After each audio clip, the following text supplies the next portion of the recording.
Right, so been looking at BPMN 2.0.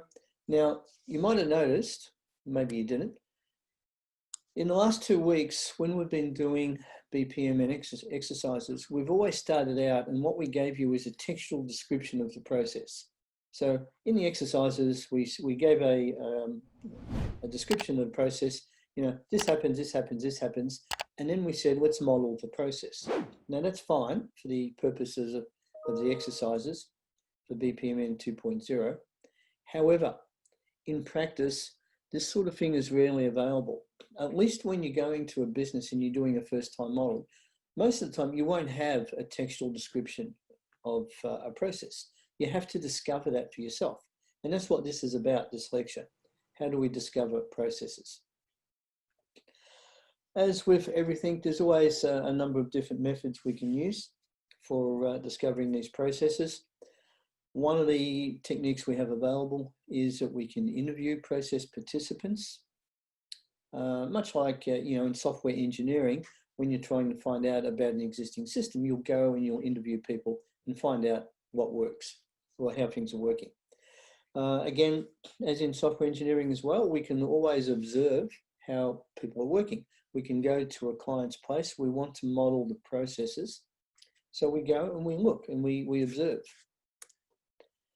Now, one thing that's important, what we have to make sure of, is that when we do come up with a model, it's syntactically correct and it accurately reflects the business model.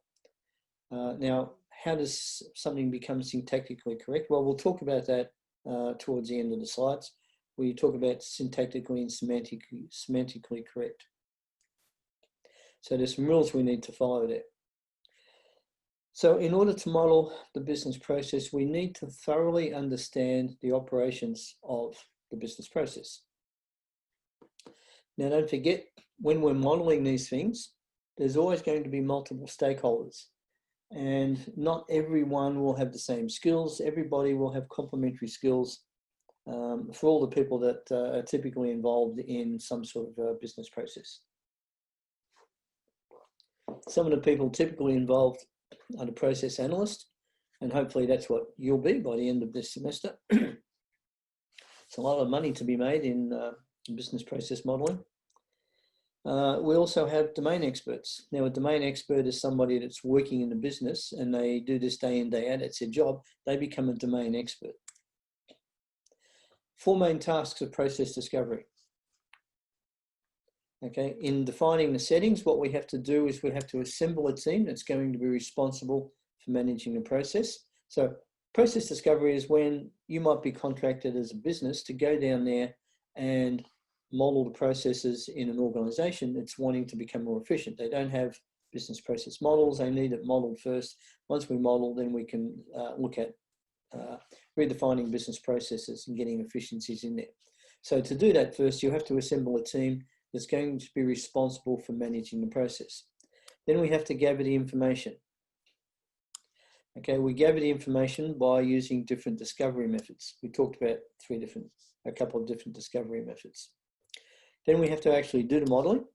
Then we have to assure that the model is of a quality that's acceptable. Okay, and then so to do that, we look at the syntax of the model. Now, the syntax of the model is basically the rules of how we put things together. And in the last 2 weeks, we've been looking at putting together BPMN diagrams. And there's certain rules, the way things go together. So we have to make sure our models follow those rules. And then we look for the semantics of the model. Does it actually reflect the actual business process? So we do all that together. The Victorian Institute of Technology has other great videos covering many different topics.